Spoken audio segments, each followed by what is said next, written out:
हमारी आज की वीडियो का टॉपिक है अल्लामा मोहम्मद इकबाल। जैसे कि हम सब जानते हैं कि अल्लामा मोहम्मद इकबाल कौन थे। नेशनल पोइट ऑफ पाकिस्तान यानी हमारे कौमी शायर। तो अल्लामा मोहम्मद इकबाल को हम नेशनल पोइट के नाम से जानते हैं यानी हमारे कौमी शायर हैं। आप पाकिस्तान के शहर सियालकोट में पैदा हुए 9th ऑफ नवंबर 1877 को। आपने अपनी इब्तिदाई तालीम सियालकोट से ही हासिल की।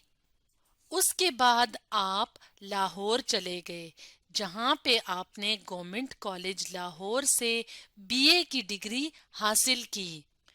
तो गवर्नमेंट कॉलेज लाहौर लाहौर का एक बहुत मशहूर कॉलेज है जहां से अल्लामा मोहम्मद इकबाल ने बीए की डिग्री हासिल की।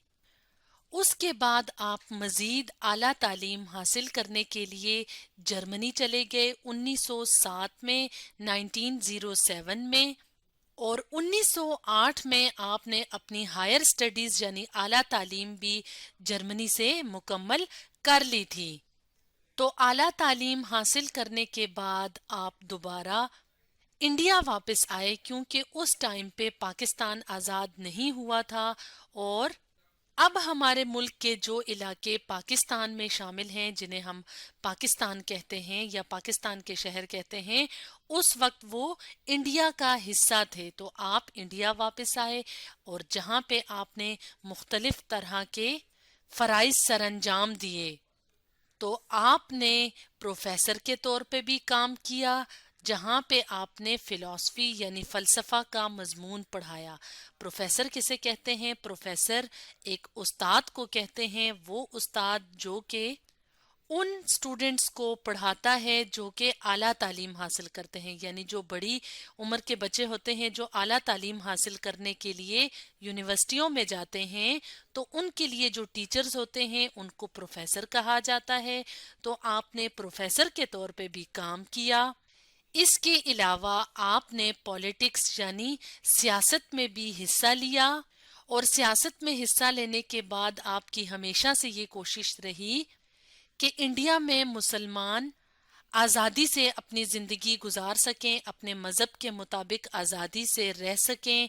तो आपने इंडिया में रहने वाले मुसलमानों के लिए बहुत ज़्यादा जद्दोजहद की, बहुत ज़्यादा कोशिशें की। इसके अलावा साथ साथ आपने शायरी भी की यानी पोइट्री भी की और आप एक बहुत मशहूर पोइट बन गए। और आपकी पोइट्री, आपकी शायरी थोड़े ही वक्त में बहुत ज़्यादा फेमस हो गई, बहुत ज़्यादा मशहूर हो गई और आप नेशनल पोइट बन गए यानी कौमी शायर बन गए। आप अपनी शायरी के ज़रिए इंडिया में रहने वाले मुसलमानों को हमेशा मेहनत का पैगाम देते थे। तो नौजवानों के अलावा आपने बच्चों के लिए भी पोइट्री की यानी शायरी की। तो अगर हम बात करें बांगे दरा की, तो बांगे दरा अल्लामा मोहम्मद इकबाल की एक मशहूर बुक का नाम है, किताब का नाम है, जिसमें कि आपने बच्चों के लिए काफ़ी ज़्यादा मशहूर, काफ़ी ज़्यादा फेमस पोएम्स लिखी। तो बांगे दरा जो कि अल्लामा मोहम्मद इकबाल ने लिखी, उसकी कुछ मशहूर, कुछ फेमस पोएम्स की बात की जाए तो उनमें शामिल हैं एक मकड़ा और मक्खी, एक पहाड़ और गुलहरी, एक गाय और बकरी। तो ये जो पोएम्स हैं और इसके अलावा भी काफ़ी ज़्यादा पोएम्स थी जो कि बांगे दरा में मौजूद हैं। तो आज भी ये बच्चों में बहुत ज़्यादा मशहूर पोएम्स हैं यानी नज़में हैं। आपने अपनी पोइट्री, आपने अपनी शायरी उर्दू और पर्शियन लैंग्वेज में की, यानी उर्दू ज़ुबान में आपकी शायरी है बहुत ज़्यादा और पर्शियन यानी फ़ारसी ज़ुबान में भी आपकी शायरी मौजूद है। तो क्योंकि आप इंडिया में रहने वाले मुसलमानों के लिए मुसलसल कोशिश कर रहे थे कि मुसलमानों को उनके हकूक़ मिलने चाहिए, तो इसलिए आपने आइडिया ऑफ पाकिस्तान दिया यानी आपने पाकिस्तान का तसव्वुर दिया।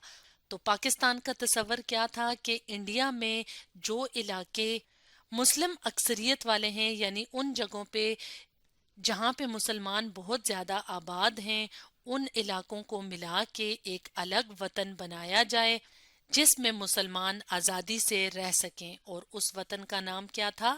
پاکستان۔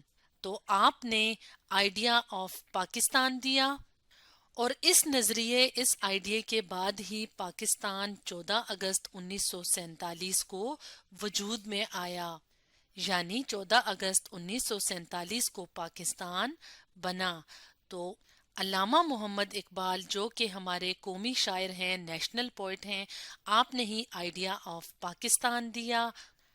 آپ کا انتقال 21 اپریل 1938 کو ہوا، یعنی 21 اپریل 1938 کو آپ کا انتقال ہوا، اور آپ کو بادشاہی مسجد کے قریب دفن کیا گیا، اور بادشاہی مسجد کہاں پہ ہے؟ لاہور میں۔ یعنی آپ کا انتقال پاکستان کے بننے سے پہلے ہوا 1938 میں۔ تو علامہ محمد اقبال جو کہ ہمارے نیشنل پوئٹ ہیں، قومی شاعر ہیں، آپ نے پاکستان کا تصور بھی دیا، اور آپ ہمارے ایک عظیم لیڈر تھے، رہنما تھے۔ تو اسٹوڈنٹس، آج ہم نے ڈسکس کیا علامہ محمد اقبال کے بارے میں۔